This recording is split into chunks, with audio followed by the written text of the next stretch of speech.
22 to 23. Don't take advantage of the poor or cheat them in court. The Lord is their defender, and what you do to them, He will do to you. This is do not make friends with people with bad traits. Huwag makisalamuha, makipagkaibigan, makisangkot sa mga taong ang asal, ang gawi, ang pananalita ay laging naghahanap ng gulo o maaaring magsuot sa kanila sa gulo. Kaya ang itatanong natin bago tayo makipagkaibigan o maging malapit sa isang tao, gusto ko bang maging tulad niya? Kung siya ay palababag, palaaway, lagi nalang may nagagalit sa kanya, di syempre, yung mga galit na yun, tatamaan ka rin kung lagi kang malapit sa kanya. Don't make friends with people who are prone to get into fights, into trouble. Dahil madadamay at madadamay ka. O kung hindi man, baka magiging active pa yung role mo, maging accessory and instrument ka to their violence. Pinipili ang kinakaibigan. Bagamat hindi pinipili ang tinutulungan, maging matulungin ka kahit kanino, maging mahabagin kahit kanino, pero yung makikipagkaibigan ka, makikibarkada ka, pinipili yun. Proverbs 22, 26 to 27, don't guarantee to pay someone else's debt. If you don't have the money, you might lose your bed. So huwag daw magagarantiya sa utang ng may utang. Huwag kang pipirma doon sa linya na nakalagay, garantor. Huwag mong ilalapit ang sino mang mangungutang sa uutangan at sasabihin mo, sige, pagka hindi siya nakabayad, akong bahala sa akin, kamaningel. Sabi, alam mo, baka pati higaan mo mawala sa'yo. Ibig sabihin, hanggang yung kahuli-hulihang ari-arian mo ay mawala pa dahil magbabayad ka sa utang ng pinaggarantihan mo. Special edition number 3, do not be a guarantor. Madalas, pag nalaman mong tama pala yung do not be a guarantor, huli na, sumabit ka na, napahama ka na sa utang ng iba. Unang-una, hindi ka naman Diyos. Paano mo naman malalamang makakabayad itong pinag-garanti mo? So it's presumptuous to be a guarantor. And you might lose all you have, and you might lose including the debtor, kasi siyempre kung yung nangutang na ginarantihan mo ay hindi nagbayad at ikaw napahamak, magkakasira din kayo. Mawawalan ka rin ng kaibigan, so nawalan ka pa ng ari-arian at kabuhayan. Be wise. Pero may magtatanong, paano po kung maawain ako o talagang gusto kong tumulong? Okay, be a guarantor, but be ready to pay. Huwag ka magtaka pag hindi siya nakabayad at ikaw nagbayad. Huwag sasama ang loob mo kung ikaw magbabayad. Maghanda ka ng pambayad. So you should be ready financially, emotionally, and mentally to pay because you are a guarantor. Meanwhile, if you are not ready to pay with your own money, to suffer for somebody else's debt, then don't be a guarantor. Magtatampo po, magagalit siya. Mamaya naman, pag hindi siya nakabayad, ikaw naman ang magtatampo at magagalit, di ba? Panapanahon lang, di hayaan mo na lang siya magtampo. Kaysa ikaw. Ikaw yung nawalan dahil sa utang niya. Kung bakit naman talaga yung mga nangungutang, ang kasunod na sakit niyan, amnesia. Alam niyo, pwede yung ipagpagawa ng monumento sa plaza ng inyong bayan, yung nangungutang na nagbabayad. Konti yun Mas marami hindi nagbabayad. Mas marami nililimot. At huwag kang magkakamaling maningil, magagalit. So kitang-kita mo na hirap na ako, naniningil ka pa, sa'yo pagalit. 99.99% ng nangungutang ganyan. Ayaw magbayad. Magagamit ng credit card, lustay ng lustay, tapos ayaw bayaran. So, kung nagpapautang ka, ihanda mo ng loob mong hindi ka mababayaran at ipagpasalamat mo ang himala, ako mabayaran ka.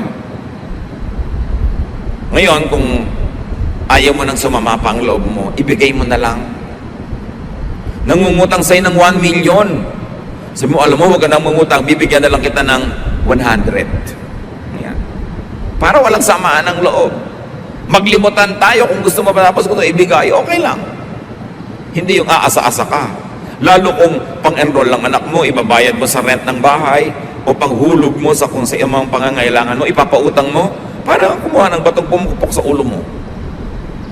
So, i-quote mo yung verse na yan. Sabi, alam mo, sabi ko silang Biblia, huwag daw ko magagarantor eh. Diba? Dahil mahal ka ng Bible, kaya ka pinoprotect. Pang-apat, nakarunungan. Proverbs 22:29. If you do your job well, you will work for a ruler and never be a slave. Siyempre, iba naman kung yaya ka ng prinsipe at iba naman kung yaya ka ng isa kung sinong kapwa mo rin ng mga maralita. Diba? Yan ang tinatawag na alila ng alipin. Hindi yun masama. Pero ang sinasabi ng Bible, kung gagalingan mo ang pagtatrabaho, makakapili ka na employer. Kung gagalingan mo, huhusayan mo ang pagtatrabaho, aasenso ka, that you will end up working for the best. So kung ikaw ay hairdresser, kung ginagalingan mo yan, darating ang panahon ang ginugupitan mo, mga star, mga mayayaman, mga mahilig sa magaganda at kayang magbayad. Kung magaling kang driver, ang ending mo, ipagdadrive mo ang presidente ng bansa, o ipagdadrive mo ang mga matataasang ranggo sa lipunan. Kung mahusay kang modista, darating ang panahon, ang igagawa mo ng damit, yung mga pinakamagagandang mga gawa ng damit. Kung ikay mahusay na karpintero, mahusay kang tubero, aasenso ka. So ang work well, yun ang lesson. Maski ano bang trabaho mo, hindi ka magtatagal sa baba pag magaling ka. Kailangan ng mundo ng magaling eh. Sasabihin ba, ang hirap naman po maghanap ng trabaho? Sino may sabi sa'yo? Kahit ngayon mga call center companies, ang dami-daming vacancies. Tens of thousands ang kailangan. Pero hindi lahat qualified. Yung mga hirap na hirap maghanap ng trabaho, liban na lang na hindi pa nadidiscover ang galing nila, kadalasan hindi yun yung magagaling. At dahil marami yun, marami kang kakompetensya sa pag-aagawan nyo sa mga trabaho sa baba. Pero ang daming bakante sa taas. Pinapirate ka pa nga kung magaling ka. Nananahimik ka sa iyong kumpanya, biglang sinusulot ka ng iba dahil magaling ka. So sinasabi dito ng Proverbs, gusto mong umasenso, magtrabaho ka mabuti. Kasi lulutang at lulutang ka. You will end up working for distinguished persons. So ang tanong, who do you work for? Naglilingkod ka ba sa walang kwenta? Baka naman naglilingkod ka pa nga sa masama. Husaya ng trabaho. Working well could set you free from want, from bondage, from mediocrity and nothingness. Ano ang ticket ng maralita tungo sa pag-asenso? Work well. How do you make money? How do you have a lot of money and more than you need? Earn it. Sabi ng iba, marry it. Bihira mangyari yon. Sa teleserye lang yan. Sino namang baliw na mayaman ang gugustuhin mag-asawa sa isang pagkahirap-hirap? Siyempre, ang gusto niya mapangasawa, meron din. So, sino naman na pagkaganda-gandang tao ang gusto mag-asawa sa hindi niya kasing ganda? Bihira rin yun. Bihira yung mga nai-inlove sa kampanerang Cuba. Bihira yung mga prinsesang humahalik ng palaka. At humalik ka man ng humalik, baka nakakaisang daang palaka na yan, tad ka na ng kulugo, hindi pa rin nagiging prince. Usually, titingnan mo siyempre kung maganda ba yung partnership. Sino ngayon ang papatol sa'yo? Di kung mahusay ka, yung mahusay din, yun ang ticket mo para umangat. Kung mahirap ka na nga, tamad ka pa. Hindi mo pa sisikaping mag-aral kung may pagkakataon. At kung may trabaho ka, hindi mo na ini-improve. Pumasok ka na lang at umuwi. Yun ang pinakamataas mong pangarap sa buhay. Hindi mo malang ma-improve ang trabaho mo o produkto mo. Yakapin mo ang kahirapan habang buhay. Hindi ka makakatakas dyan. Kasi ang daan palabas sa kahirapan yung daan ng husay. galing. At napakarami mga taong nakahulagpos, nakatakas sa yakap ng hirap dahil magaling sila. Dahil ginalingan nila ang kanilang trabaho. Work well. Whatever it is, wherever it is, work well. Kasi hahanguin ka na magandang produkto na iyong gawain mula sa kawalan. You don't always have to work hard when you can work well. Maraming tao hardworking pero hindi umaasenso. Hindi naman sinusukat ng langit ang dami ng pawis na inilabas mo sa katawan para magawa ang isang bagay eh. Ang sinusukat, ano naman ang kalidad, ano ang quality ng ginawa mo. Ngayon kung hindi ka naman sobrang pinawisan, hindi ka sobrang napagod, pero ang ganda ng ginawa mo, yun ang kikilalanin, hindi yung pagod. It's not enough to work hard. You have to work well. The product of your work must be outstanding. Whether or not it was very difficult for you to do it. Pero sabi nga, kung mapurol ang isang palakol, mas dapat lakasan ang pagsibak sa kahoy para tumalab ito. Kung mas mapurol ang gunting, mas dapat mong diinan ang paggupit. Mas mapurol ang kutsilyo, mas pagsikapan mong ihiwa ito. So kung medyo mapurol ka, yun, dun mo kailangan ng dagdag na sikap. Hindi ka natural at na outstanding. Hindi ka natural na excellent, dagdagan mo ng effort, ng pagod para mapunan yung kulang. Pero kung naturally gifted ka na, hindi mo kailangan sobrang magpakahirap eh. Just do your best. At bawat isa naturally gifted sa isang larangan man lang sa buhay. Kung hindi ka man umangat, hindi ka umaasenso, hindi ka nagniningning, baka nasa maling lugar ka na hindi bagay sa talentong binigay sa iyo ng Diyos. May ibinigay sa iyo na outstanding ka pag doon ka nag-operate. Hanapin yon at yun ang palakasin. Proverbs verses 1 to 3, chapter 23. Ibang chapter na, kasama sa koleksyon ng 30 golden, with the ruler, with the powerful, with the wise. Ano ang pinakamagandang gawin? Use the meal or the encounter only as a means to connect, not just to eat.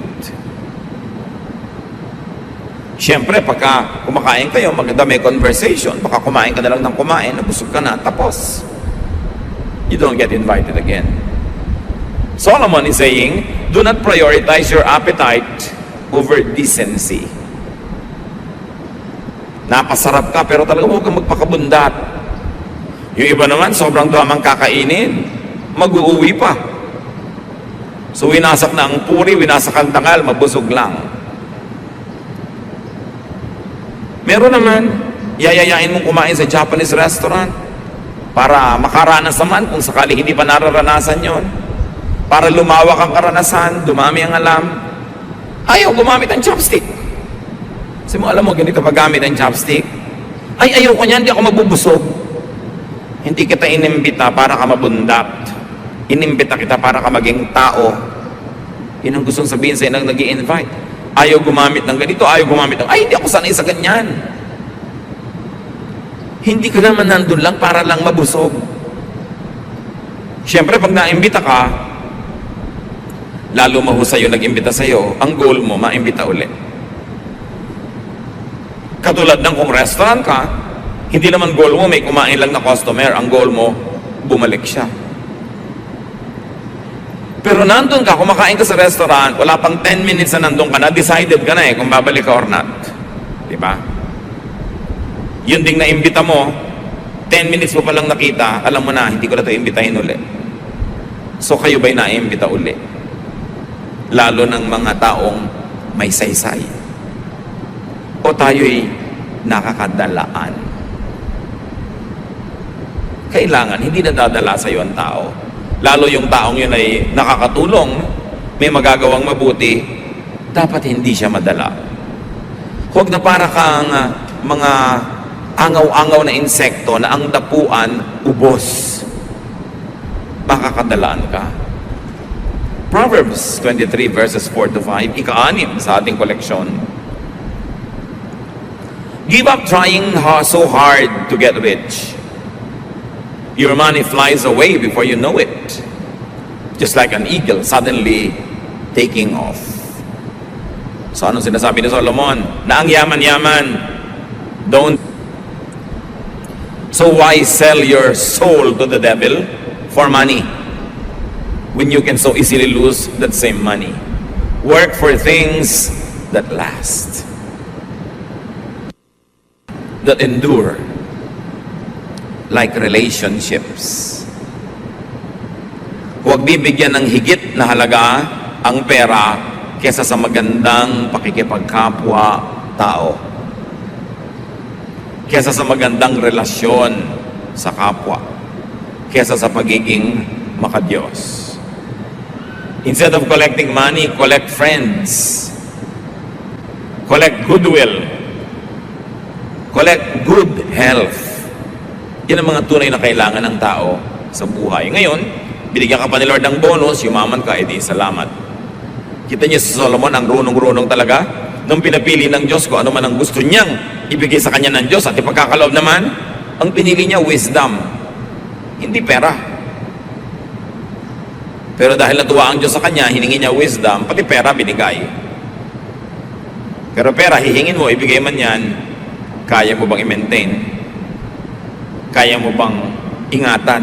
Kaya mo bang paramihin? Proverbs 23, 6 to 8.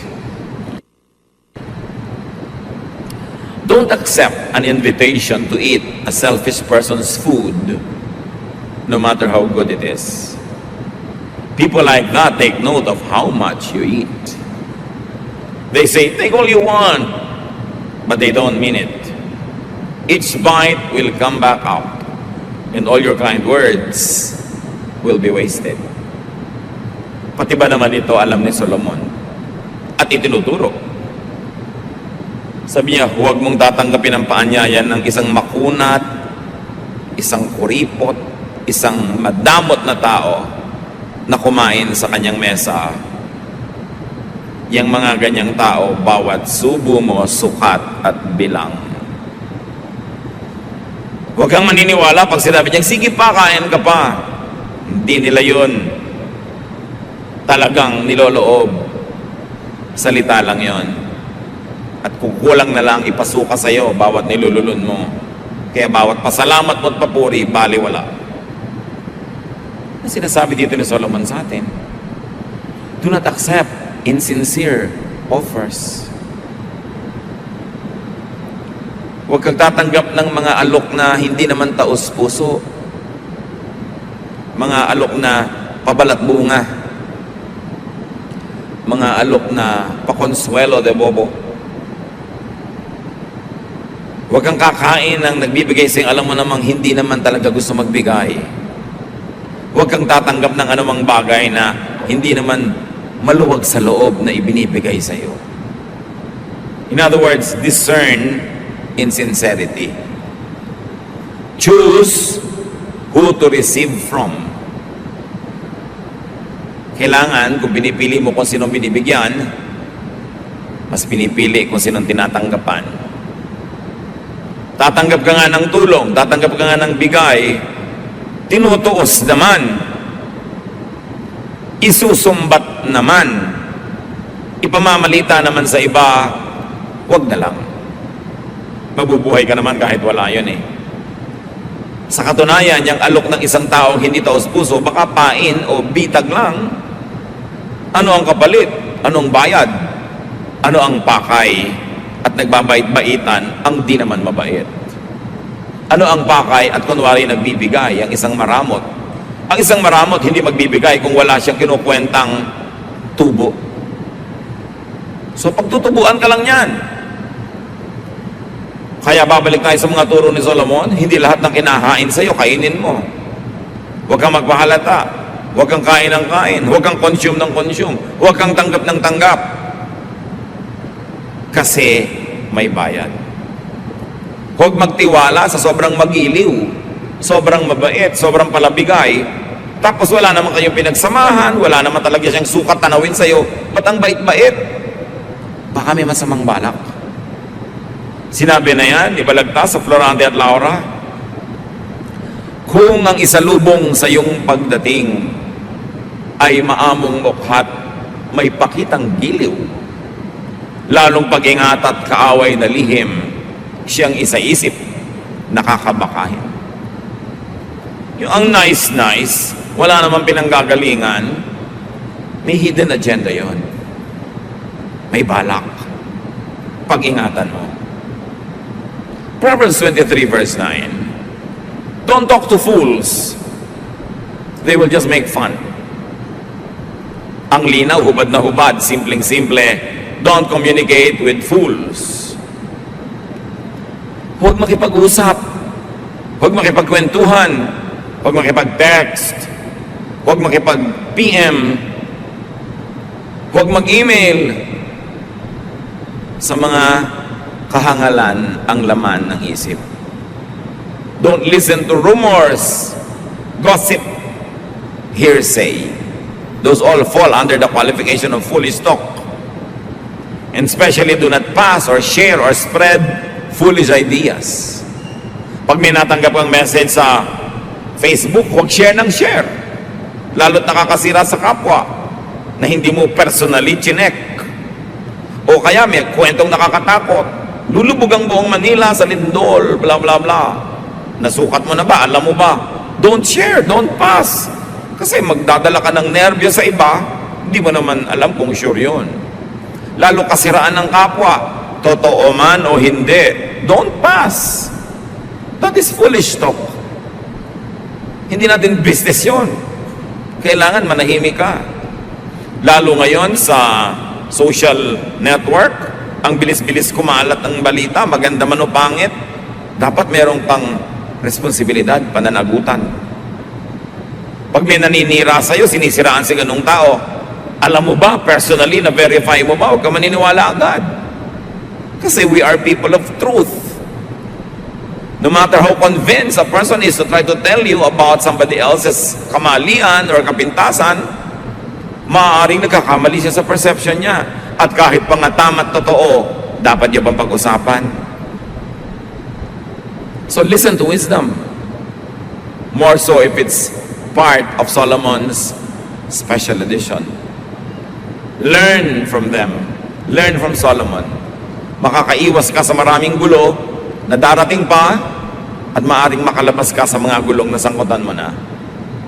Pakiramdaman ng buhay, makinig sa karunungan para makaiwas sa mga bagay na nakakasakit sa atin at para rin madiscover natin ang magagandang bagay na inilaan ng Panginoon. Ama namin sa langit, binubuksan namin aming puso at isip sa inyo upang panatilihin yung naroon sa aming isip lahat ng magagandang bagay na aming na-review.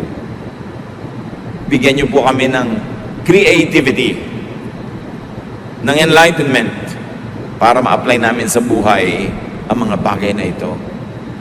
Patawarin niyo po kami kung may mga ginagawa kaming mga nanggagaling sa kamangmangan, nanggagaling sa foolishness. Teach us to be wiser as you are the God of wisdom.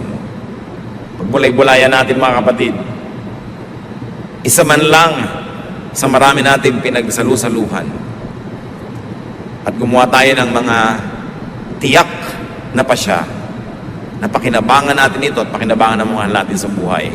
Dear Lord, as we sit still, as we listen for your voice, speak to us and teach us how to operationalize these lofty ideals. Manatili sa presensya ng Panginoon at hanapan ng paglalapatan sa buhay ang mga karunungan ni Solomon.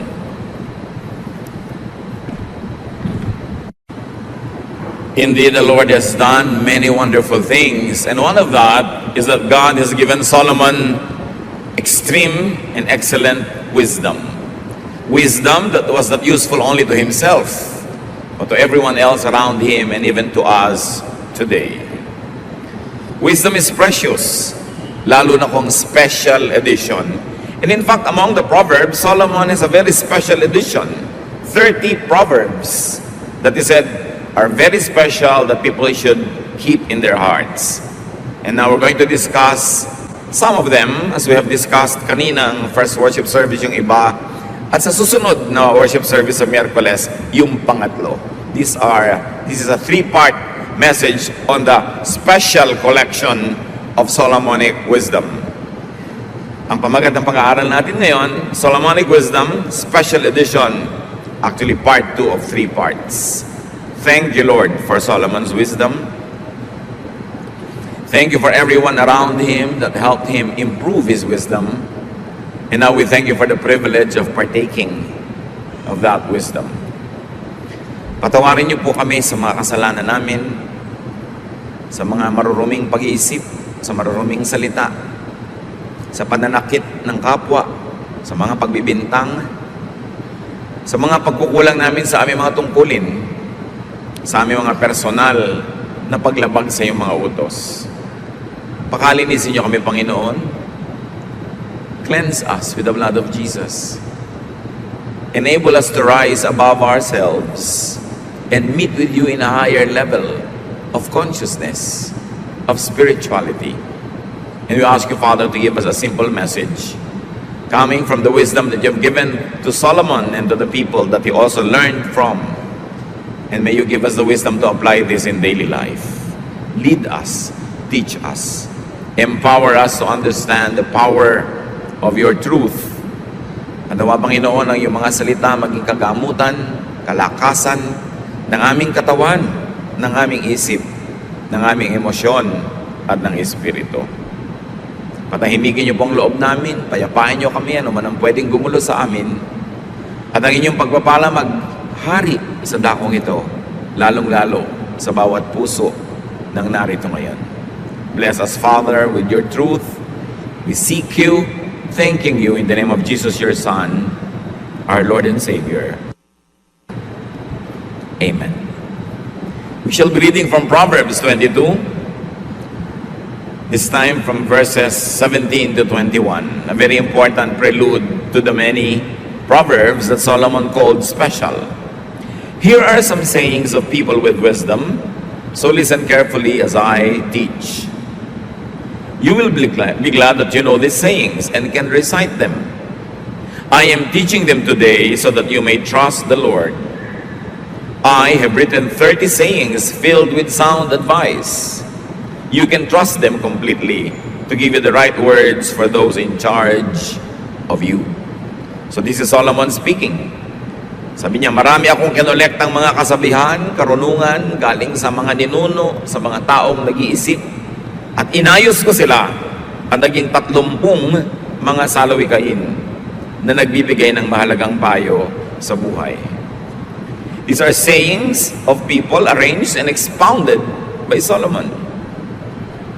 So why Solomon listened to others? Hindi siya kontentong marunong siya at pinarunong siya ng Diyos. In fact, marunong siya kaya marunong siyang makinig sa kapwa. Why Solomon collected and edited the Proverbs which we now enjoy. Immediately, meron siya agad tinuturo sa atin, mga kapatid. Learn from others. Learn from Proverbs. Mga salawikain, kasabihan ng matatanda dahil marami na silang natutunan sa buhay. And so what do we do with wisdom? Especially collective wisdom of a people? Hear, contextualize, and apply other people's wisdom to you. It's important to hear. And why hear? Because there are many things that compete for our attention. Pag narinig natin ang karunungan ng iba, pwede na nating maiwasan ang pagkakamaling nagawa nila.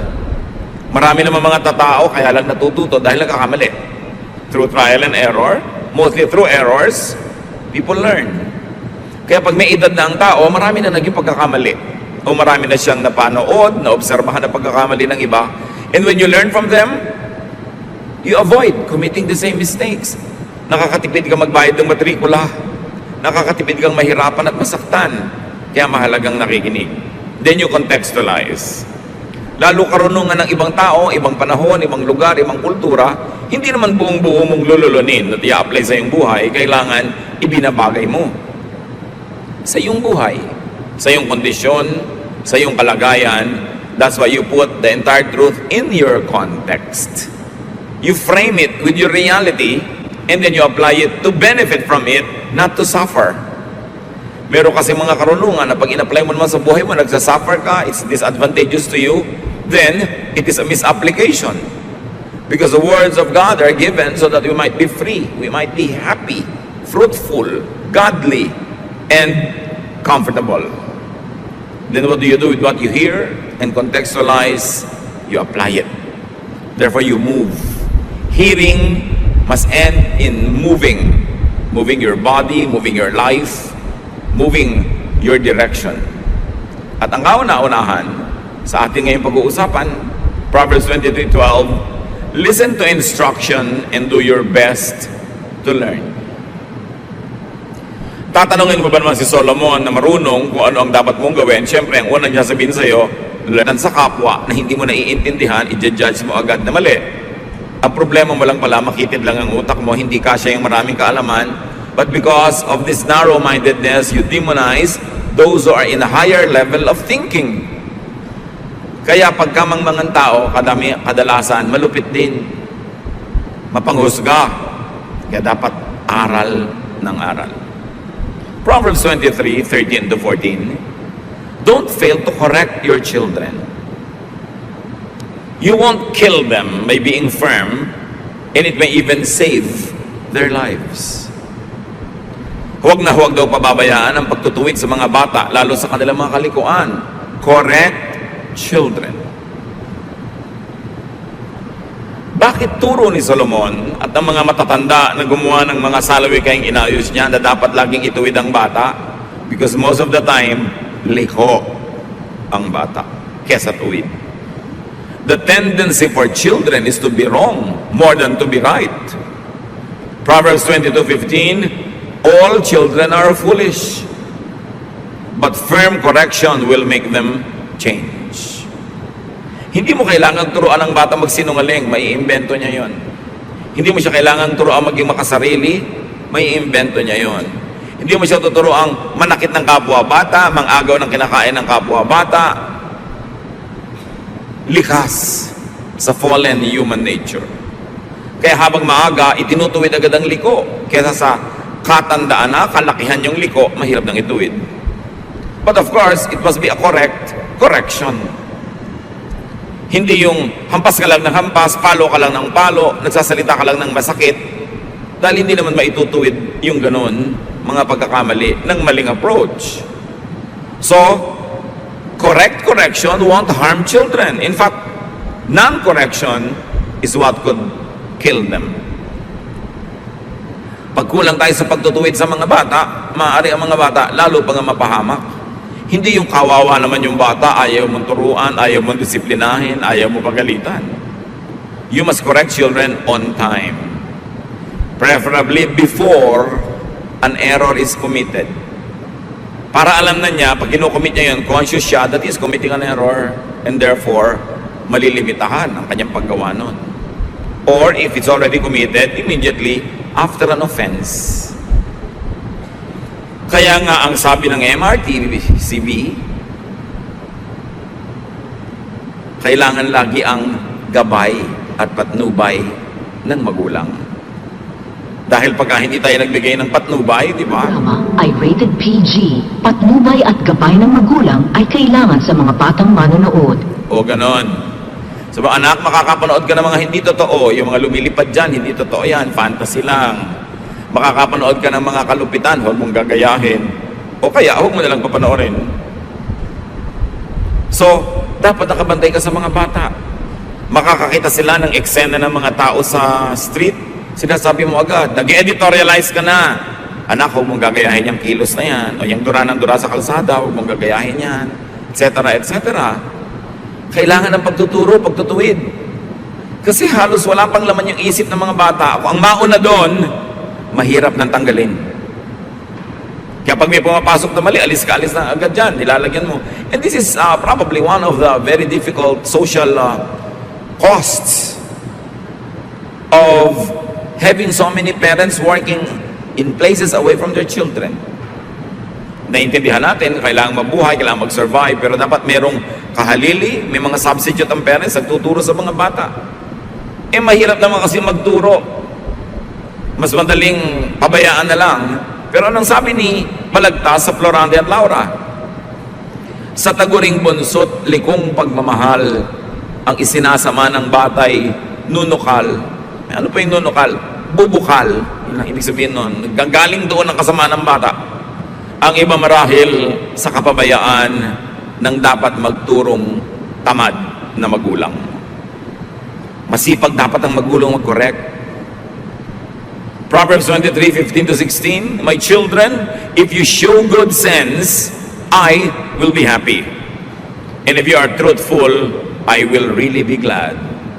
So yun ang itinuturo ng magulang sa anak. Pag gumawa ka anak ng mali, I will be sad. Kung gusto mo lamang maging first honor, nag-cheat ka, I will be sad. I will not be glad na naging honor student ka pero nag-cheat ka. Values. And we should reward children's goodness with recognition, with approval. At the same time, there should be enough punishment for badness para alam ng bata kung saan siya tatayo. Pag kinalakihan na ng bata ang paggawa ng tama, kahit later on, hindi mo na bantayan, hindi mo na laging paalalahanan, likas na sa kanya ang pag-ibig sa tama at pagkamuhi sa mali.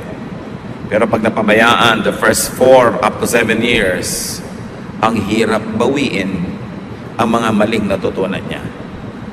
Proverbs 23:17-18, pangatlong wisdom ni Solomon sa koleksyon.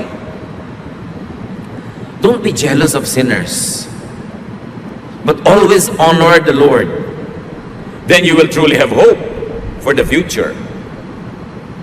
Ba't sinabi yan? Kasi maraming taong naiinggit, nananaghili, nagsiselos sa mga masasama. Bakit? Lalo ko yung kasamaan ay nagbibigay ng pera. Kung ang masamang gawa ay nagpapasikat sa tao o nagbibigay sa kanya ng mapagkakakitaan, katanyagan, kapangyarihan, pwedeng mainggit yung taong hindi gumagawa ng masama sa gumagawa ng masama. Lalo't parang may premyo pa ang paggawa ng masama. Pero ang lesson from Solomon, do not envy bad people. Do not envy people who do bad deeds. Though they seem prosperous for a while, though they seem powerful or they seem to be having a good time, they will have their day in God's court. At ang paggawa ng mali, kahit nagkakamal ka ng pera, kahit napakaraming parang benepisyo, may araw din na ito ay itutuwid. Jealousy and envy could lead to sin. What ka sin? The sin of imitation. Pag tinuruan mong sarili mo at hinayaan mo sarili mong naiinggit sa maling gawa ng kapwa, hindi mo mapapansin, mamaya ginagawa mo na rin yun sa kagustuhan mong mapasayo din yung napapasa kanya sa paggawa ng mali. Proverbs 24:1-2, don't be jealous of crooks or want to be their friends. All they think about and talk about is violence and cruelty. Sa biglang tingin parang crime pays. Pero no. God is God of justice. Crime will always pay in terms of punishment, but not in terms of rewards. Kung may rewards man, pansamantala lang yan, panandalian. Kaya mga kapatid, kung nakikita nyo na yung gumagawa ng masama, parang umaasenso pa, sa paggawa nyo ng mabuti, kayo pa to kumisang hindi napapansin, kayo to hindi umaasenso, do not regret being good. Hindi dapat pagsisihan ang pagiging mabuti dahil para nyo nang sinabing mali ang Diyos. Huwag magsisi. Minsan may ginawa ka ng mabuti, hindi tumanaw ng utang na loob, huwag mong pagsisihan. Diyos ang naglilista ng mga pautang mo at siya ang maniningil para sa iyo o siya ang magpupuno o magbabayad nun. Huwag magsisisi. Ang pinagsisisihan yung paggawa ng masama. Hindi kahit kailanman yung pagtulong, kahit yung tinulungan mo walang kwenta. It's always a privilege to do good because God is good. And good deeds belong to God. And bad deeds belong to the devil. Huwag magsisi. Ipagpasalamat yung opportunity to have done good. Proverbs 23:19 to 21. Listen to me, my children. Be wise and have enough sense to follow the right path. Don't be a heavy drinker or stop yourself with food. It will make you feel drowsy and you will end up poor with only rags to wear. O isa pang turo. Siyempre pag sinabing children, hindi lang ito little infants. Lahat ng mga anak ng tao, anak ng Diyos, kahit mature ka pa, tinutukoy, huwag ka daw magpapakalasing, huwag kang mahumaling sa alak, at huwag kang sobrang kumain. No? So may mahihilo ka. Di ba, minsan may kumakain, bakit ganyan? Nagdidilim ang paningin ko sa kabusugan. Ayaw pa tumigil. Nakalawit na yung pusod, kain pa ng kain. Sinasabihan na ng doktor, bawal mo itong kainin. Talagang hindi mapigil, kain ng kain. Tapos pagkakain naman, bakit ba ang dami kong kinain? Ang bigat tuloy ng tiyan ko, magsisisi naman. Lalo yung mga maglalasing. Paggising, bakit yung asawa niya bangas-bangas ang mukha? Bakit ganyan ang mukha mo, my dear? Aba, pinagsusuntok mo ako kagabi. Ay, sorry, kiss ng kiss sa mga pasa. Nasaktan na. Ito namang si babae na kisan lamang, nakangiti na uli. Gusto mong kape. Matapos mabugbog. These are specifics. But really, what it is saying in general is do not indulge in pleasure, in vice that are bad to your body, bad to others who care for you. Yung mga sobrang naglalasing, may sakit na nga sa atay, ayaw tumigil kumain ng matatamis, may diabetes na nga. Kain pa ng kain ng mga cholesterol, may sakit na nga sa puso. Alam nyo ba na hindi lang kayo nagiging unkind sa sarili nyo? Kasi kung gusto niyo lang mamatay, sana namatay na lang kayo. Instantly, dead. Tapos nakalibing na kayo. Hindi Magkakasakit kayo. Gagastahan. Aalagaan. Mahal magkasakit at mahal din namang mamatay. Ibibili kayo ng ataol. Ibibili kayo ng libingan, paglalamayan, magastos din. Yung mga tao na hindi nagmamahal sa kanilang kalusugan, ang totoo nun, nagiging malupit kayo sa mga nagmamahal sa inyo dahil alam nyo naman na magdurusa rin sila. Hindi lang kayo kung kayo yung magkakasakit. Kaya dapat may pananagutan tayo sa isa't isa. Anak ka? Naku, I will not indulge in very dangerous sports kasi pagka bigla ako na paralitiko dito, buong buhay ko, aalagaan ako ng magulang ko, tumatanda na sila, mag-aalaga pa sila ng na-paralyzed dahil sa isang very dangerous activity. Hindi ako mag-i-indulge in drugs. Pag nahuli ako, nakulong ako, matanda na yung magulang ko, impis mabigyan ko ng ginawa, siya wala pa yung dadalaw sa akin sa kulungan. O mag-iingat ako sa kalusugan ko kasi pag namatay ako bigla, kawawa naman tong asawa ko, siya magpapalaki ng mga anak namin mag-isa. Alam nyo, inaalagaan ng katawan, hindi lang dahil mahal mo ang sarili mo, dahil mahal mo yung mga taong umaasa sa'yo. Pananagutan yan ng matitinong tao. So ano ang paalala dito ni Solomon? Restrain yourself. Magpigil. Anything that you love, desire, and covet could be your master. Ang hinahangad mo, ginugusto, hinahabol-habol, magiging Panginoon mo yan. Kaya tiyakin mo unang-una na hindi yan alak, hindi yan drugs, hindi yan nakakasama sa iyong katawan dahil marami rin namang madadamay kung magkasakit ka. Panglima, sa collection na ito na very special, verses 22 to 25, bili na naman sa mga anak. Pay attention to your father and don't neglect your mother when she grows old. Invest in truth and wisdom, discipline and good sense, and don't part with them. Make your father truly happy by living right and showing sound judgment. Make your parents proud, especially your mother. Kabilin-bilinan ni Solomon na pinarunong ng Diyos. Pansinin mo ang itinuturo sa ng ama at huwag na huwag mong papabayaan ang iyong ina sa kanyang pagtanda. Kailangan gumugol ka mamuhunan ka sa karunungan, sa disiplina, sa katinoan, at huwag na huwag kang wawalay sa tamang daan. Pasayahin mo ang iyong ama sa pamamagitan ng matinong pamumuhay. Hayaan mong ikarangal ka na yung mga magulang, lalong-lalo ng iyong ina. Bakit ng ina? Kasi siyempre napakasakit ang puso ng ina kung may ginagawang kaaliwas-wasan ng kanyang anak. Nakakahiya halimbawa, masakit, walang magandang bunga, nasasaktan ng magulang. Again, pananagutan natin sa mga nagmamahal sa atin na magpakatino. Be a good son or a good daughter. Sa Old Testament kasi madalas ang kausap lang lalaki, pero siyempre kung son, kasama din yung daughter doon. Hindi nilang ina-address specifically. Anong bilin mga anak? Make your parents happy and proud because of your good behavior. Yung huwag kang gumawa ng ikahihiya nila. Kahit hindi ka nahihiya, sila nahihiya, di nasasaktan sila. Isinasaalang-alang yon. At mahigpit na bilin, hindi lang sa verse na ito, maraming verses. Take care of your parents when they grow old.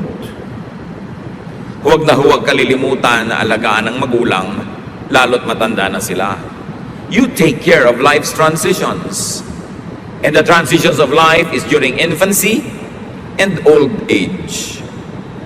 Kaya tuloy-tuloy ang sibilisasyon, ang kabihasnan, dahil may mga ipinapanganak na bata. Pero kung hindi ba sila inalagaan, lalaki sila? Inalagaan kasi. And there's always an unwritten contract na ang mga batang inalagaan, na palaki, sila naman ang mag-aalaga sa mga magulang nila hanggang ihatid nila sa huling hantungan at humarap na ang mga magulang sa Diyos pagdating ng panahon. From generation to generation to generation, that has been the norm. Mature people take care of the young, and then when the mature people become very old, the young who have become now mature take care of them. Panapanahon, walang sisira sa usapan. Bawat henerasyon tutupad sa ganitong arrangement. And this is how humanity and civilization goes on. Proverbs 23, 26 to 28. My son, pay close attention and gladly follow my example. Tatay ang nagsasalita sa anak na lalaki. Bad women and unfaithful wives are like a deep pit. They are waiting to attack you like a gang of robbers with victim after victim. So lalaki sa lalaking usapan, anong sabi ng tatay sa anak? Avoid, beware of bad women. And here, the context of bad is sexually promiscuous women who are not faithful to their own husbands, who seduce men who are husbands of other women, or women who seduce men away from their duties, away from their godliness, away from their good sense. Of course, pwede mo rin baligtarin yan. Pwede mong sabihin din sa women na beware of bad men. But just the text is talking about a father saying this to the son. So anong unang-una dito ang leksyon, mga tatay? Be a model father to be able to say this. Tatay, you want to be a good father? The first step in becoming a good father is by being a good husband to your children's mother. Paano ka magiging mabuting tatay kung hindi ka mabuting asawa sa nanay nila? Kung sira ang relasyon nyo, maapektuhan din ang pagiging tatay mo.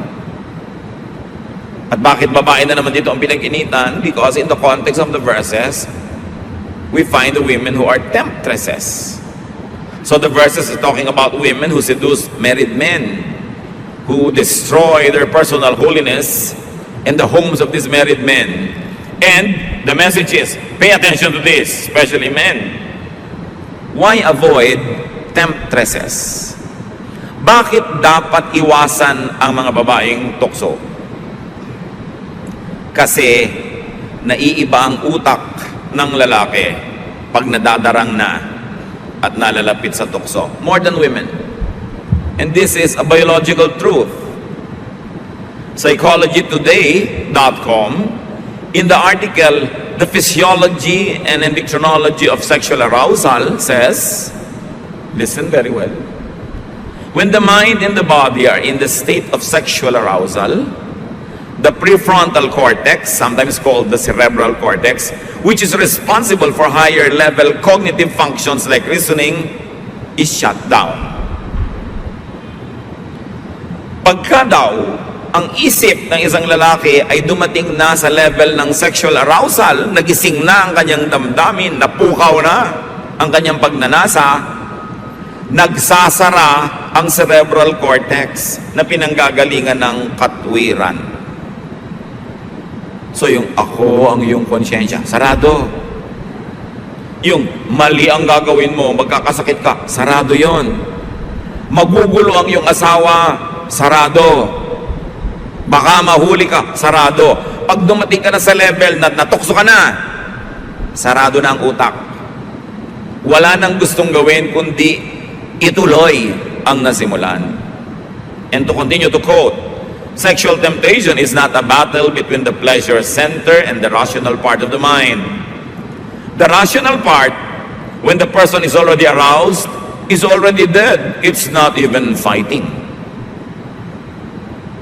So kung tayo'y lumululo ng pagkain at may dalawang tubo na pinupuntahan yung ating lalamunan, isa patungo sa lungs na hindi dapat pasukan ng pagkain, at isa patungo sa sikmura na dapat puntahan ng pagkain, pag ngumunguya ka na, nalalaman na ng lalamunan mong may lululunin kang pagkain, nagsasara yung glottis, a muscular flap, na sumasara doon sa mga butas patungo sa lungs para yung kinakain mo ay huwag magpunta ron at tumuloy sa sikmura. Pero kung kumakain ka, tawa ka ng tawa, daldal ka ng daldal, nalilito yung lalamunan mo, kaya kung isang paglulun mo, yung kanin tumutuloy sa lungs. Iuubo mo ngayon hanggang lumabas sa yung ilong. Naranasan nyo na yan. Kasi nalilito yung lalamunan. Kaya kung lululun, huwag dumaldal, huwag tumawa ng tumawa dahil may nakakamatay. Ang isang Kennedy namatay sa dining table dahil dyan may nalulun. Hindi lumabas, nag-choke, hindi nakahinga. Eh kung isang hita ng manok yung nilunok nyo, parang talagang hindi kayo makakahinga. Ganon din yung utak. Yung pinanggagalingan ng katwiran, katinuan, kahusayan, karunungan, yung cerebral cortex, pag dumating sa level ang lalaki na natukso na arouse, sarado na yung utak. Pag natukso, nadarang, na arouse, sarado na yan, madilim na ang isip. Wala na yung gustong gawin, kundi parausin ang lagnat, tapusin ang nasimulan na pagnanasa. At pag natapos na lang yon, tsaka uli bumubukas yung utak. So sabihin, ba't ko ba ito nagawa? Magsisisi ngayon. Hanggang sa susunod na panahong matukso ulitan na naman. Kasi sabihin ng asawa, 7 beses mo na akong iniwan. So 7 beses na pala nagsara yung cerebral cortex. Ngayon mga kalalakihan, huwag ang cerebral cortex ang sisihin. Kung sabihin kasi nagsara na yung cerebral cortex ko. Mrs., ano sasabihin nyo? Bakit ka nagpadarang? Hindi pa naman sasara yan kung hindi ka darang eh. Ba't ka lumapit? Ba't ka nagpatukso? Hindi yan sasara mag-isa. Sasara lang pag natukso ka na. So dapat hindi ka nagpapatukso. Kaya ang payo dito sa Proverbs, avoid. Huwag yung lumayo ka kung natukso ka na, yakap-yakap ka na, tsaka ka palalayo. Walang gumaganon. Lumayo ka sa simula. Kaya huwag mong kakantahin yung tukso, layuan mo ako. Ba't ka lalayo ng tukso? Ay gusto kang kapitan. Ikaw ang lalayo dyan. Anong payo? Lumayo.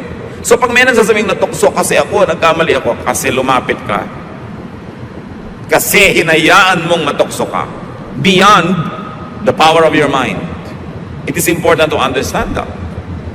Kahit yung mga ganyan, yung mga mechanics, hindi in-explain sa atin ng Proverbs, alam nila yung methodology of temptation.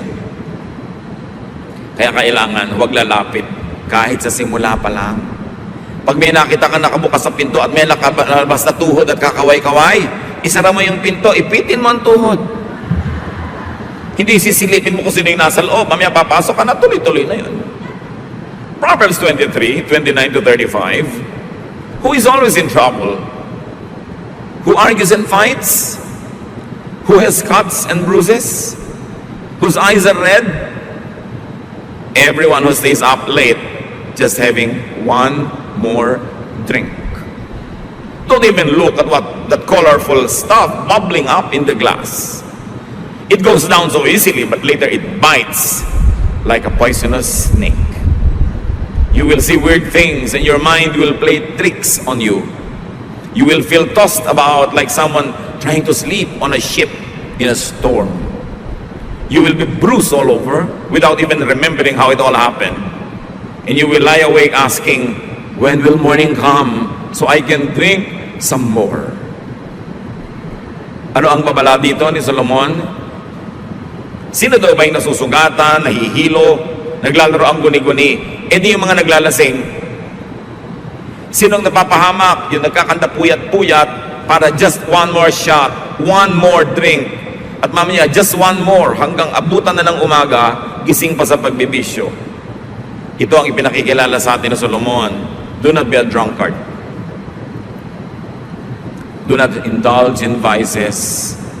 At syempre, yung alcohol dyan is only a metaphor of all vices. Huwag kang magpuyat ng kasusugal. Tapos tulog ka sa araw. Pagising mo alas 3 na, alas 4 ng hapon, maghahanap ka na naman ulit ng sugalan. Huwag nagpapakalasing-lasing hanggang gabi, tapos matutulog mong umaga, hindi makapagtrabaho. Pag umagabi na ulit, hanapan na naman ng iinumin o drugs. Do not start a vice. Bihirang nagsisimula ng bisyo ang nakakatakas. Do not get led and controlled by a vice. You must be a free man or a woman, not addicted to anything, even food, even wine, even a habit, because the people of God must be free. Free only to serve God. So because of his vice, a man demeans and hurts and destroys himself and his loved ones as well. Nakakakita ka na ang titinong mga tao pag nalasing na, mukhang basura, mukhang basahan. Mga matitinong mga babae na ngayong nagkanda talo sa kasino ay mukha ng basahan. Dapat hindi ganun. Huwag magpapaalipin. And if this habit runs in the family, as many habits are, cut it and stop it in your generation. Kung lahi kayo ng mga babaero, putulin mo na sa panahon mo para huwag mo nang maipasa sa iyong anak. Kung lahi kayo ng mga lasinggero, lahi ng mga nambibisyo, lahi ng mga nambubugbog ng asawa, stop it in your generation. Kung lahi kayo ng mga nangangaliwa, lahi ng mga hindi matapat sa mga asawa hanggang kalolalahan nyo, alam nyo talagang mga makakate, stop it in your generation. How can we do that? We can do that because Jesus saves us. Because Jesus can cut generational curse. Napuputol niya, napapatid, maging ang mga saling lahi ng mga masasamang bisyo. Because the power of the blood of Jesus can set us free from the power of darkness. So huwag sisihin ng mga kamag-anak, ang mga kalolalalahang na mayapa na. Kuminsan, yung mga generational sins, hindi naman dahil sa genes, hindi genetics, culture. Yung kasi ang culture ng pamilya, yun ang kinalakihan mo. Pag hindi ka conscious, yun din ang paraan ng pagpapalaki mo sa anak mo. Kaya kailangan conscious. Lalo sa generation nyo, nakakilala kayo sa Panginoon, nagkaroon ng bagong buhay sa Panginoon, dapat putulin ang mga bisyo ng mga saling lahi so that you will begin a new generation, a godly generation in your bloodline. Proverbs 24, 3-4. Use wisdom and understanding to establish your home. Let good sense fill the rooms with priceless treasures. Pag gumagawa kayo ng bahay, anong plano ng mag-asawa? Architectural plan, muebles, motif, color. Pero sabi ni Solomon, build your home and your home life on the foundation of wisdom. Imbes ang isipin yung mag-asawa, yung bahay, ang isipin ninyo is yung tahanan, yung home. Anong ilalagay natin? Anong ipupundar natin? At sabi ni Solomon, magpundar kayo, punuin niyo ang bawat kwarto, bawat bahagi ng inyong tahanan ng karunungan. Let wisdom fill and decorate your home. So ano dapat ang nasa bahay? Hindi naman masama na may magagandang gamit. Okay lang yan kung afford nyo. May mga sasakyan kayo para maginhawa. Pero hindi dapat mawawala intelligent discussions.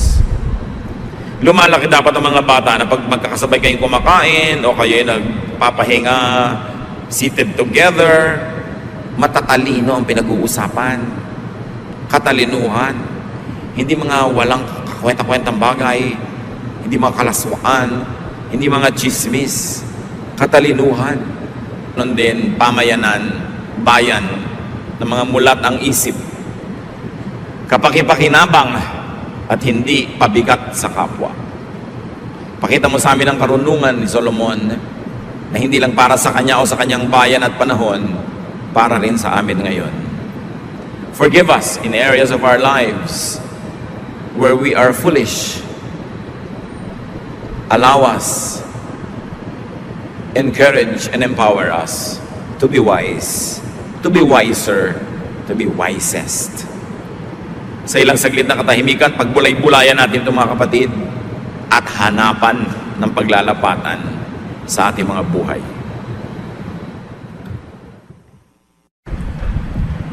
Wisdom is very, very precious. Wisdom can save us from trouble when we already are in trouble, and wisdom can even prevent trouble from happening.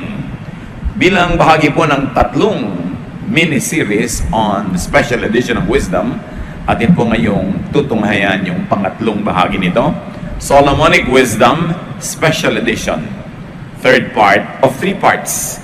Salamat Panginoon dahil masarap sumubaybay sa serye na yung mga salita. Masarap ding subaybayan yung development ng mga ideya na ibinigay mo kay Solomon. At ngayon, pinakikinabangan namin sa aming buhay. Nawa payapain niyo po kami, tahimikin yung loob namin, Panginoon. Ano man ang pwedeng maging sagabal para mapagpala niyo kami. Mga nangyaring inaalala namin, mga di pa mangyayaring inaalala na rin namin, iwaksi mo sa aming isipan. Patawarin niyo po kami sa aming mga kasalanan. Linisin niyo po kami, Lord. Nang makatanggap kami ng mga sariwang salita na nagpapalakas sa amin at nagtataas ang iyong pangalan sa aming kalagitnaan. Forgive us, cleanse us, empower us to understand your word. Let wisdom rule our lives so we may please you, O God, and so that we may also have a life that is peaceful, prosperous, and happy. We commit to you everyone who's not here yet. Kayo po ang siya magpala. At sino man na ninais na makarating ditong hindi ngayon makarating, may comfort come from you, and may that person also be blessed by you directly from your spirit and from your heart. Father, we commit everything to you, asking you to bless us and lead us. May your voice be heard and not that of your servant. Kayo ang madinig namin lahat at mangusap po kayong may kapangyarihan. Dalangin namin ang lahat ng ito sa ngalan ng iyong anak na aming tagapagligtas, si Jesus, na siyang umiibig sa amin. Amen. Proverbs 22, yan po ang ating pasimula sa 3 chapters ng Proverbs kung saan nakakalat yung special edition ng mga karunungan na gusto ni Solomon na bigyan natin ng special na pansin. Proverbs 22:17 to 21 introduces the body of wisdom. Here are some sayings of people with wisdom. So listen carefully as I teach. And here Solomon speaks. You will be glad that you know these sayings and can recite them. I am teaching them today so that you may trust the Lord. I have written 30 sayings filled with sound advice. You can trust them completely to give you the right words for those in charge of you. 30 sayings serialized in 3 messages. Kaya yung huling 10 ang bibigyan natin ng pansin ngayon. Now, sayings of people obviously were edited and expounded by Solomon. Nangolekta siya ng mga kasabihan, inayos niya para madaling masulat at madaling matandaan, madaling bigkasin, madaling mamemorya, at ngayon sabi niya, pansinin ninyo, dahil ito ay para sa inyong ikabubuti. Why Solomon listened to others and collected and edited Proverbs? Immediately, there is a lesson that we should learn from others. Kahit si Solomon ang runong-runong na, binigyan ng Panginoon ng superior na karunungan, nakikinig pa rin sa iba. Kaya nga siya marunong eh. At isa yan na senyal na marunong ka nga, marunong kang makinig sa kapwa. So learn from Proverbs because you save time and effort. Maraming mga kasabihan at karunungan, ang tagal bago na develop, bago na diskubre ng mga rumunong. Pero kung makikinig tayo sa kanila, nakatipid tayo ng oras. Maging ng mga posibleng sakit sa buhay, hirap, dahil natuto na tayo without experiencing it the hard way. Ang taong marunong at magiging mas marunong pa ay mahilig makinig sa kapwa. Pero siyempre, pinipili kung sinong papakinggan. And of course, you hear, contextualize, and apply other people's wisdom in your life. Why do we say hear? Because it takes a lot of effort to listen. To be quiet enough to hear the other person's voice and not yours. Then you contextualize. Iba ang buhay niya, iba ang buhay mo. Yung buhay ni Solomon, buhay ng mga taong unang nakarinig ng kanyang karunungan ay hindi kamukha ng buhay natin ngayon. So may gagawin kang adjustment. You adapt. You suit to your reality the wisdom that you hear. Kaya kung minsan, ang organized religion can be perceived as oppressive is because many people simply apply to their lives everything they see in the Bible without considering the differences in time, in location, in culture, in the context of the listeners of the Word of God then and the Word of God being heard by people now. Siyempre, may mga cultural changes, may mga legal changes, at ang lahat ng yan isinasaalang-alang mo in applying God's Word to your life. Hindi hubad na hubad, buong buo, i-apply mo. Kahit ang nagiging bunga, pagdurusa, kalupitan, o kaya nalalayo ka pa nga lalo sa Diyos dahil iba na yung pamaraan ng pamumuhay. At dito nagkakaiba-iba ng opinion ng maraming mga nagbabasa ng Biblia. Paano nila i-apply? Paano mo i-apply sa buhay mo ngayon? You live in a metropolitan and a cosmopolitan area.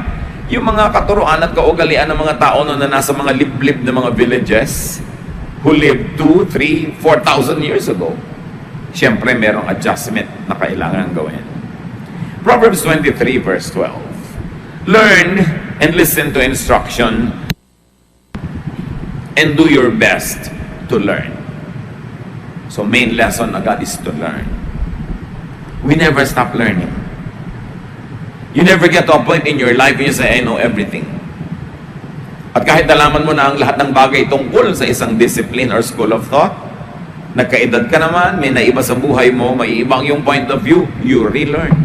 And you have to readjust. You learn always. Never stop. And of course, learning involves a lot of effort. Mahirap yatang matuto, mas madaling huwag na lang matuto. But in the long run, mas mahirap yung hindi ka natuto kasi malaking ibabayad mo sa kamangmangan. Pagdurusa, nawawalan ka ng opportunities, at minsan mali-mali ang iyong ginagawa. Learning involves unlearning. Pag sobra kang traditional, sobra kang conservative, mahirap matuto. Kasi kung ano yung nauna sa utak mo, ayaw mo nang paalisin kahit may meron ka nang pwedeng ipalit. Kung ano yung naunang korte, ayaw mo nang i-adjust, gusto mo yun na lang lagi. Yun nga ang ibig sabihin ng conservative eh. They conserve. So pag masyado kang conservative, even in spirituality, usually ang nagiging ending, nagiging masungit ka, nagiging unnecessarily unhappy ka. You make other people unhappy also. You become miserable. Kasi conserve ka ng conserve ng isang karunungan or isang interpretation ng karunungan na dapat ay ina-adjust mo dahil lumalaki yung utak mo, nagkakaroon ka ng edad, nagkakaroon ka ng maraming experiences. Hindi napakalaking virtue na maging conservative. Kailangan progressive. Yung looking forward ka, moving forward, hindi laging backward. Katulad halimbawa, gusto mo conservative music, so laging gusto mo piniplay 50s, 60s, not so bad. Pero ang dami pang magagandang music na nakalikha mula noon na hindi mo papakinabangan kung ayaw mo man lang buksan yung isip mo sa mga naging bagong mga creation. At hindi lang yon, wala na makapag-enjoy pagkasama ka kasi yun na lang laging gusto mong patugtugin at pakinggan at galit ka o ginadjudge mo yung iba naman ang music ang gusto. Malaking baggage yung maging masyadong conservative. There is an advantage in being conservative to the point na hindi ka kung saan na lang dali ng hangin. Meron kang anchor, hindi ka masyadong madaling maiba, hindi ka masyadong madaling mabola, madaya. Pero malaki rin ang disadvantage kung dapat ka nang mag-adapt ay hindi mo pa ginagawa because you are conservative. Effort and learning. Learning involves adjustment to new realities and to renewed realities. So go with and go after learners and seekers. Pag naghahanap tayo ng mga kabarkada, kaibigan, sasamahan, hanapin mo yung marunong matuto, mahilig mag-aral, yung asensong utak mo pagkasama mo sila. Parang 5 minutes mo lang makausap, tumalino ka na. E paano kung 1 hour? Hindi yung ang tagal mong kausap, walang dadagdag sa'yo, baka may nabawas pa nga. Importanteng pinipili ang sinasamahan. And then sa Proverbs 24, maraming koleksyon ng wisdom na inilagay si Solomon. Verses 5 to 6. Wisdom brings strength, and knowledge gives power.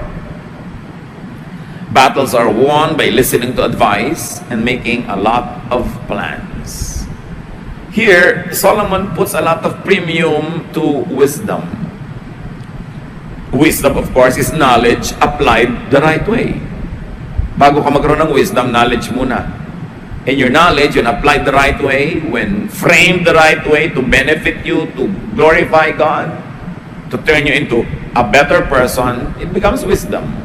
Sabi niya, alam niyo ang mga gera na papanalunan sa strategy, hindi sa lakas ng muscle, hindi sa dami ng tao, hindi sa lakas ng mga armas, sa strategy, sa planning. So sabi niya, ang tunay na mananalo sa mga digmaan, physical digmaan yan, o emotional, o mental warfare yan, o spiritual warfare, ang magwawagi dyan yung may wisdom. So strength comes from wisdom. Baliwala yung 10 mga malalaking katawan na wala namang utak. Matatalo rin yun at the end of the day. Ngayon, malakas ka na, may utak ka pa, edi ang laki ng advantage. But between the two, unahin ang wisdom. Real strength is not only physical, it is mental. Pag magaling ka magplano, kahit konti lang ang gamit mo, konti lang ang resources mo, mas marami ka ma-achieve kesa doon sa ang daming resources pero sabog-sabog ang utak, burara mag-isip, maraming wastage. Thought can move bodies and other physical objects. Pag naiisip mo, napapagalaw mo, hindi naman yung telekinesis kundi pag naisip kasi ng tao, na-achieve If it is thinkable, then it is achievable. Sabi nga ng iba. So, laging pag-iisip, pagpaplano. Get advisors. Listen to advice. Hindi pwedeng alam mo na lahat. Pag may area na may mas magaling na tao doon, hingin mo yung payo niya. And always, have a plan. Paano ko tatapusin ang high school ko ng 4 years or 3.5? Paano ko gagawin yung aking gustong mangyari sa buhay ko? Okay, gusto kong umasenso. Paano? I must have a plan. Because if I don't have a plan, it is a dream. Don't dream. Plan. Plan, of course, is a timeline. Ano dapat ang ginagawa ko sa ganitong oras? By this time, ano dapat ang na-achieve ko na? Para masusukat mo kung nakakarating ka ba, lumalapit ka ba doon sa goal mo o hindi. Sabi nga nila, if you fail to plan, you plan to fail. Actually, hindi nagpaplano, may plano. Plano niyang mabigo. Kasi hindi magkakaroon ng direction yung effort niya sa buhay. Kung tutusin, alam na natin ito lahat Pero sabi nga ng matatanda, ang paalalay gamot sa taong nakalilimot. And it's always good to go back to the Proverbs. Yung dala mo lagi Bible mo, kay electronic yan, o talagang tunay na mga papel na pages. Tapos, kahit na may kausap ka, 3 minutes pa siyang bago dumating, nagbabasa ka ng konting Proverbs, ang dami na agad nang napala mo doon. Always feed yourself with wisdom of the ages. At nandyan, maraming Proverbs. Chapter 24, verse 7, wisdom is too much for fools. Their advice is no good. So fools cannot appreciate wisdom. So do not try to discuss wise things with a foolish person. Magagalit siya, mabobore, maiinis lang sa'yo. Paano po malalaman kung sino daw ang wise o ang foolish? Ito na nga isang sign. Fools cannot appreciate wisdom. Pagka merong matinong usapan, ayaw niya. Pero kung magandang sinasabi, ayaw niyang pakinggan. Alam mo na, ay, in this area, at least in this area, this person is foolish. Not for you to advertise it everywhere, but for you to be able to design what you might do with this person. Never listen to fools. Ina-assess mo without outwardly judging people so that you will know how to behave with this particular person. And know, ay, marami siyang foolishness, therefore I will watch myself not to listen to this person. Or, whenever I'm listening, I should be very, very careful. Baka niya ako ma-influence wrong. Baka niya ako madala sa mali. Nag-iingat ka. Proverbs 24, 8-9, no one but troublemakers think up trouble. Everyone hates senseless fools who think up ways to sin. May application dito agad sa sinasabi ni Solomon. To avoid troubles, avoid fools. Nakita nyo, pagka nagkakaproblema yung isang tao, malalaman mo, ang dami pala niyang partner in crime, ang dami palang dawit, ang daming nakasabit. Dumadami yung nagkakaproblema kasi nagka-involved sila eh. So you avoid trouble by avoiding fools because fools are always attracting trouble. Isa pa yan na definition ng fool. Lagi siyang parang magnet, dinidikitan ng problema, dinidikitan ng gulo, sinusundan ng away, kahit saan magpunta. Therefore, that person has very foolish ways. That's why you avoid being with this person often. Paano kung dumating yung dagok ng langit sa kanya habang katabi ka? Di syempre, may tama na rin sa'yo yun. People who always get into trouble are fools. Kaya, kawawa naman yung ang napangasawa, foolish. Wala na siyang ginawa kundi ayusin yung gulo na sinusuotan ng asawa niya. Wala na siyang ginawa kundi ayusin yung gulo na ginagawa ng kanyang anak. Mga ganon. Proverbs 24:10, don't give up and be helpless in times of trouble. Ito ang mahalagang wisdom. So, times of trouble are times for firmness and perseverance. Pagka mahirap, may project ka dumating sa oras na hirap, may pagsasama kayo mag-asawa, dumadaan kayo sa oras na magulo, mahirap, sabi, don't give up. May ginagawa kang proyekto, dumating ka sa period, ang hirap na, don't give up. Nag-aaral ka, ang hirap na, don't give up. Alam nyo kasi ang mangyayari pag nag-give up kayo mga kapatid, lalaki na sana yung mundo nyo, dinadala na kayo ng problema nyo sa opportunity na matatalo nyo siya. At alam nyo naman ang mangyayari pagka nanalo kayo over the problem and over the trouble. Lalaki yung utak nyo, lalaki yung confidence nyo, lalaki yung mundo nyo. Pero pagpapalaki na yon, tas biglang natakot ka, tinamad ka, ayaw mo nang mahirapan, umatras ka sa safe area, umatras ka sa comfort zone mo, pinaliit mo yung mundo mo. At anong mangyayari doon pag pinaliit mo? Baka buong buhay, hindi ka na magkalakas loob uli na harapin yung malaking challenge. Therefore, pagkakasyahin mo na yung sarili mo sa maliit na mundo all your life. Nahihirapan ka na mag-aral. So, nag-give up ka na. O di-drop out ka ngayon. Kailan ka pa uli magkakaroon ng lakas ng loob na mag-enroll? Nadala ka na, natakot ka na. Habang tumatagal yung panahon na umatras ka doon sa problema, lalong lumalaki yung paniniwala mong hindi mo naman talaga kaya yon. Or buong buhay nag-iisip ka, kinaya ko kaya o hindi? May trouble kayo mag-asawa, ang laking gulo. Hihiwalayan mo na lang, lalayasan mo na lang, o sosolven mo yan. Kasi kung hiniwalayan mo, liba na lang, nanganganib yung buhay mo dahil ang trouble pala, gusto kanyang patayin, no? Iba naman yun. Pero hiniwalayan mo, ano ngayon ang gagawin mo? Sasama ka na lang sa iba. O sasama na lang siya sa iba, o pareho na lang kayo walang partner all your life. Thinking, ano kaya mangyayari ko, ipinaglaban ko? So pag nakasubo ka na, lalo't hindi man masama yung kinasubuan mo, marriage, project, business, ituloy mo kahit mahirap. Na kung hindi mo nagtagumpay, hindi ikaw ang may kasalanan. Pero mahirap yung ikaw na mismo ang sumuko dahil ayaw mo nang mahirapan pa. Kasi kung alam mong hindi naman ikaw ang sumuko, talaga lang hindi tama ang panahon, talaga lang hindi nangyari ang dapat mangyari, susubukan mo ulit yun eh. At malamang na mapagtagumpayan naman yung susunod. Pero pag ikaw mismo yung umatras, may effect sa'yo yun. Mawawalan ka na ng pananalig sa pwede mong magawa habang buhay ka na ngayong makukulong sa maliit na utak. Sayang naman ang buhay. Kung uubusin mo na lang sa maliit na mundo, pwede namang lumaki. Lesson from Solomon: don't give up in the middle of difficulty. Tsaka kung sa kalagitnaan ka, tsaka titigil, di sayang lahat yung investment mo, sayang yung nailagay mo na effort, panahon, sayang.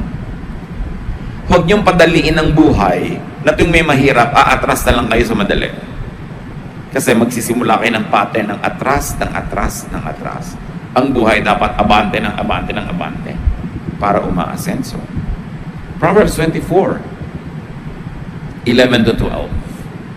Don't fail to rescue those who are doomed to die.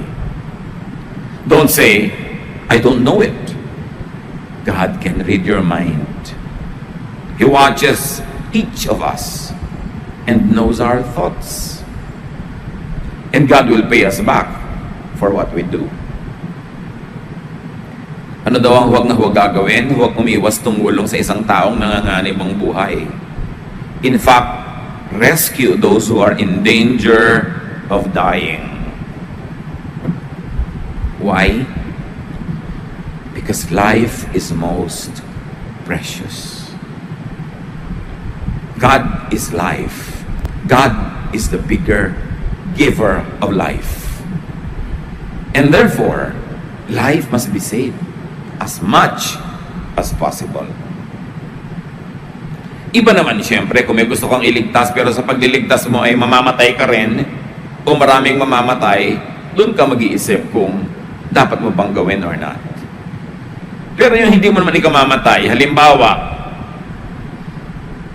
merong bloodletting, merong donation ng blood, ikamamatay mo ba naman na mag-donate ng mga isang balding dugo? Gusto mo isang galon na lang, isang pint. Hindi mo naman ikamamatay yung regular na idinodonate. Ba't di ka mag-donate? Nagliligtas ka ng buhay nun. Kahit hindi mo kaharap yung nag-aagaw buhay, may pangdudugtong sa buhay ng isang maaaring malagutan ng hininga dahil walang dugong available, yung ibibigay mo. Isipin mo, isang tao, imbes na matay na ngayon, dahil na-donatean mo yun ng dugo, na buhay pa ng 25 years, 10 years, o kahit 3 days. Napakahalaga ng bawat sandali kung ikaw yung taong mayroong nagbuhay na gusto mong pahabain. So mahalaga tumutulong tayo. Yung nagpapadala ka ng mga donation mo sa mga nasasalanta. Hindi mo alam, simpleng kumot can save somebody sa kanyang ginaw, na kung hindi siya nakumutan, nagkaroon pa siya ng pneumonia at kinamatay pa niya. You can never tell. Ba't Satan sinasabi, huwag kayong magmamangmangan, alam ng Diyos ang iniisip nyo.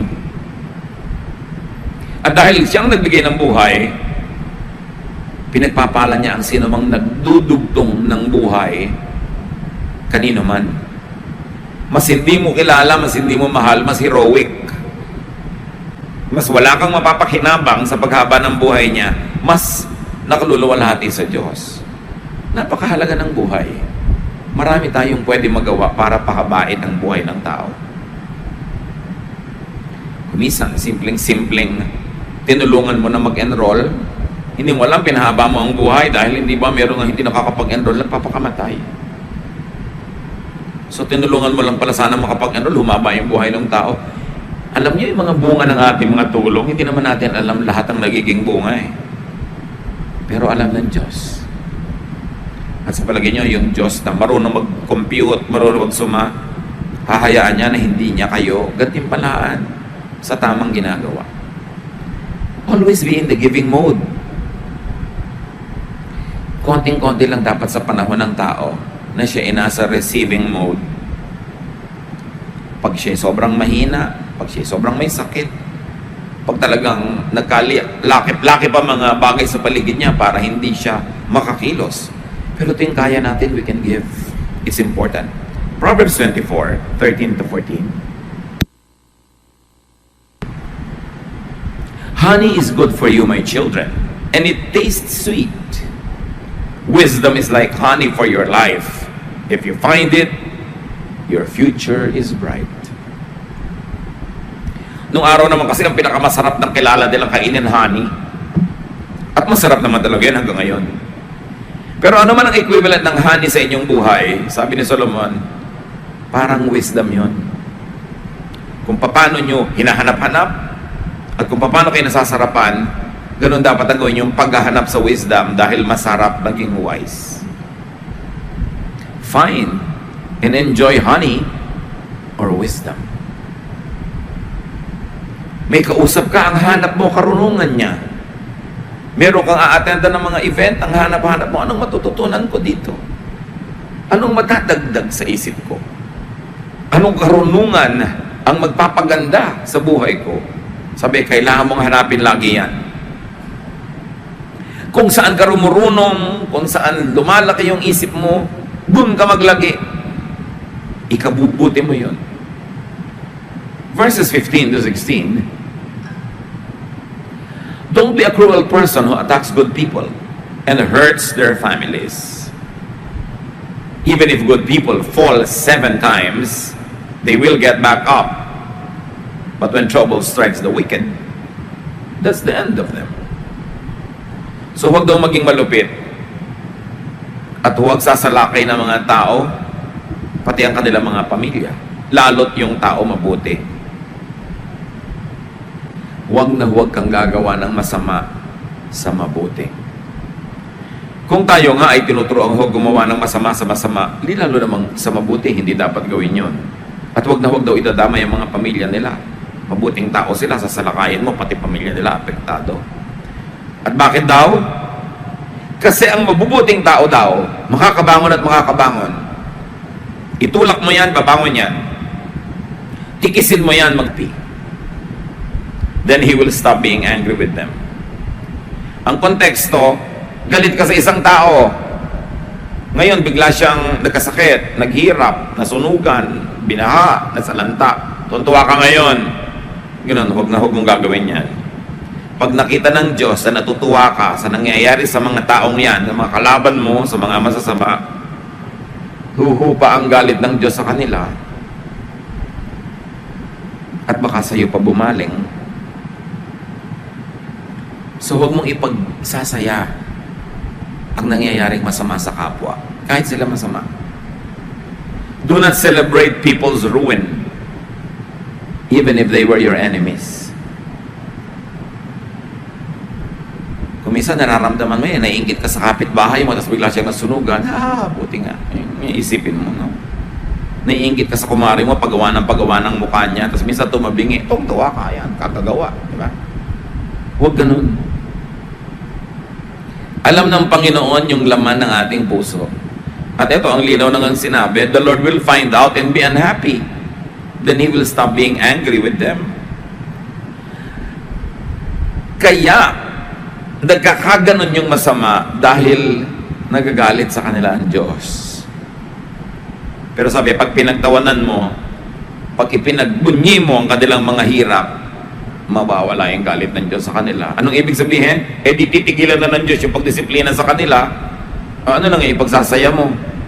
Dilulungkot ka na naman, mainggit ka na naman, magagalit ka na naman. So be wise. don't celebrate people's fall.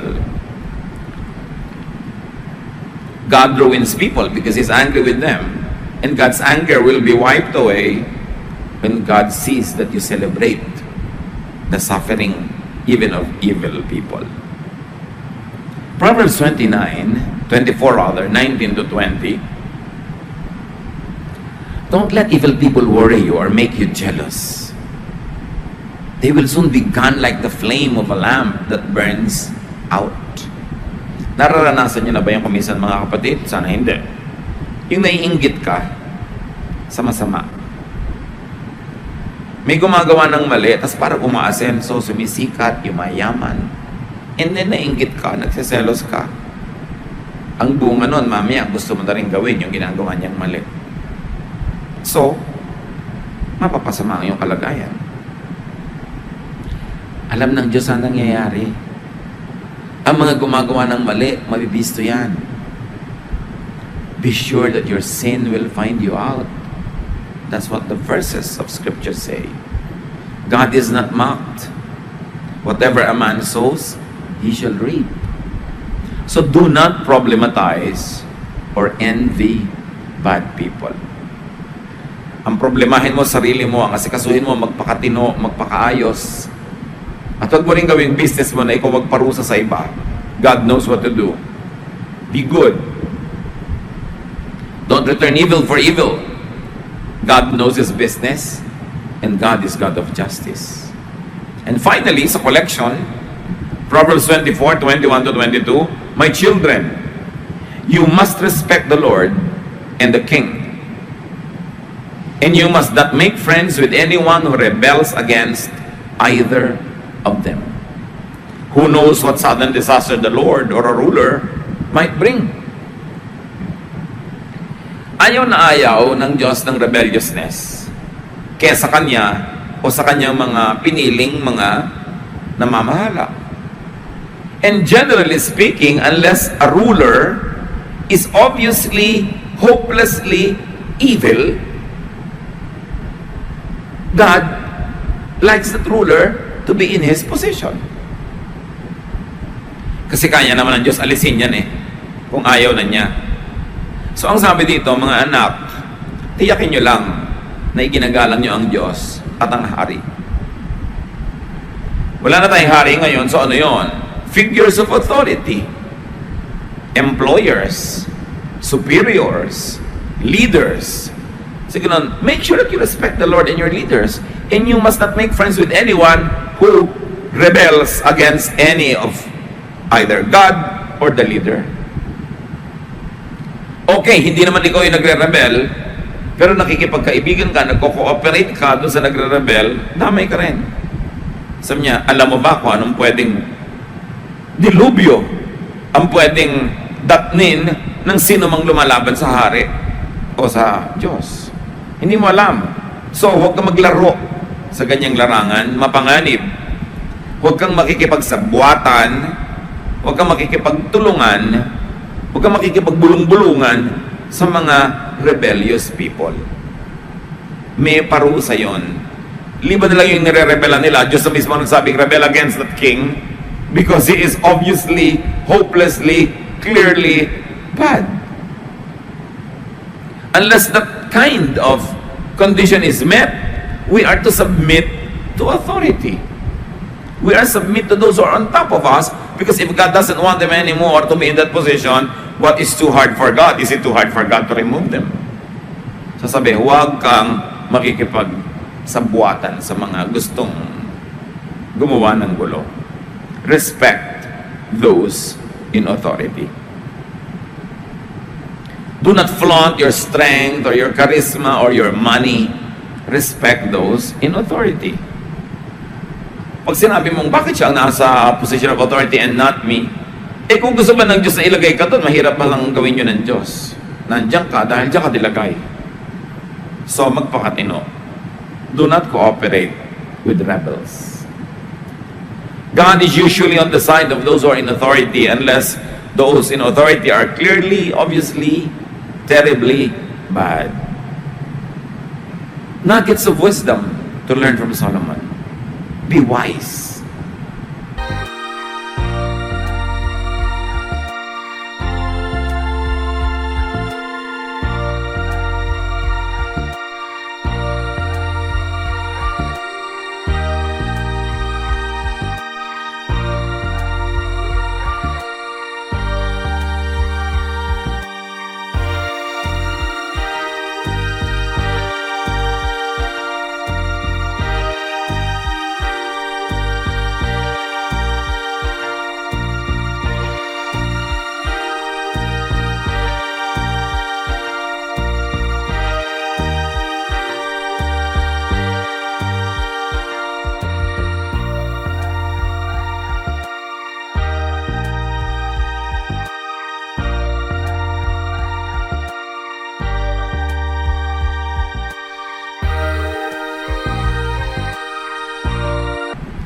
please God, be happy. And it is in being wise that people find deeper happiness in life. Salamat, Ama, sa mga paalala niyo po sa amin. Salamat po sa mga tagubilin. Turuan niyo kami. Maalala, kahit kalahati man lang itong pinag-aralan ngayon, mabuti kong lahat, pero kahit maling konti, lalong-lalo yung kailangan naming maalala at ma-apply sa buhay namin. Teach us to always remember and apply wisdom in our lives. Pahalagahan namin yung marurunong, inatuturo sa amin. Umiwas kami sa mga foolish people. At huwag kami makikipagsabwatan doon sa mga taong ang pinupuntahan ng buhay nila ay gulo. Teach us, O Lord, to observe this and teach us to